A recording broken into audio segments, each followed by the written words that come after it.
Hey everybody, it's Rob from Rainy Day People. Peggy's taking a nap. It's probably about 9:30, 10 o'clock in the morning. We are in the Umpqua National Forest, about an hour east of Roseburg, Oregon. And we're in the Whitehorse Falls campground. It's just gorgeous here. I wanted to do a quick book review for you again today. This one's a little different. This is a book that Peggy's mom and dad passed down to us. It's called Keys to Success. And it's really one of those, I don't know if for those of you that are younger, you might not know anything about them, but back when I was growing up, Reader's Digest put one of these out a year, I think it was. And there are condensed stories from different magazines by many different authors. This was put out in 1955, a year before I was born. And it's got about 140 condensed stories in it, articles. And they're just, it's like a book of how to have a better life. And let me tell you just a few of the articles, stories in here. It starts out with, the first one is by T.E. Murphy, The Perfect Blueprint for Happiness. And it talks about Christ and the Sermon on the Mount, and how we should use that as a guide in our lives. The Art of Paying a Compliment. How I Learned to Conquer Grief. How to Make an Exit. Peggy and I have done this so many times. We've been visiting someone, or they've been visiting us at our house, and somebody gets up to leave, and 20 minutes later you're still there talking. So this is pretty cool, How to Make an Exit. The Faith of Chaplain Capon. That was a really good story about a Catholic priest in World War II and how he helped people that, concentration camp. There is magic in the word of praise. A way to lessen tooth decay. So some of it's just practical. It's all practical. You can use anything in this book in your life and improve yourself. That one's interesting. It talks about drinking water and brushing right after you eat, and studies they did back then. We found a substitute for income. Making habits work for you. Why I gave up liquor. I'd like to do I'd like to do a video on that someday. Peggy and I are members of the Church of Jesus Christ of Latter-day Saints, and one of the tenets of our church is we don't drink alcohol, but even before I joined the church, I knew alcohol wasn't a good thing. I saw a lot of lives destroyed by it. So I'd like to talk in more detail, just for a few minutes, one of the stories in here. And it's called Time, Our Greatest Benefactor. And it talks about how a lot of people look at time as an enemy. but we can make it our friend, our helper, if we choose to. Time is not our enemy, but our friend. It is an anodyne for our suffering. It is the philosopher's staff on which to lean.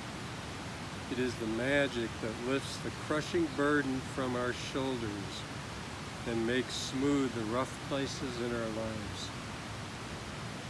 It goes on to talk about how time can help solve our problems if we trust it. Time brings with it blessings of forgetfulness, which can help in forgiveness. Time is the great peacemaker. Time robs old feuds of their enmity and old hatreds of their bitterness and makes us forgive those who have wronged us. Time teaches us how senseless it is to sour our lives with a grudge, and so our enemies gradually fade out of the picture. And it says, best of all, time is the great consoler.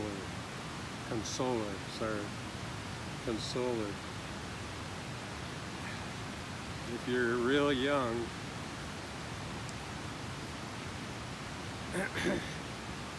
maybe you've never lost anybody close to you yet, but you will. Live long enough and you're going to lose a lot of people, a lot of pets who we grow to love. And let me read this part. It's just the last 2 paragraphs.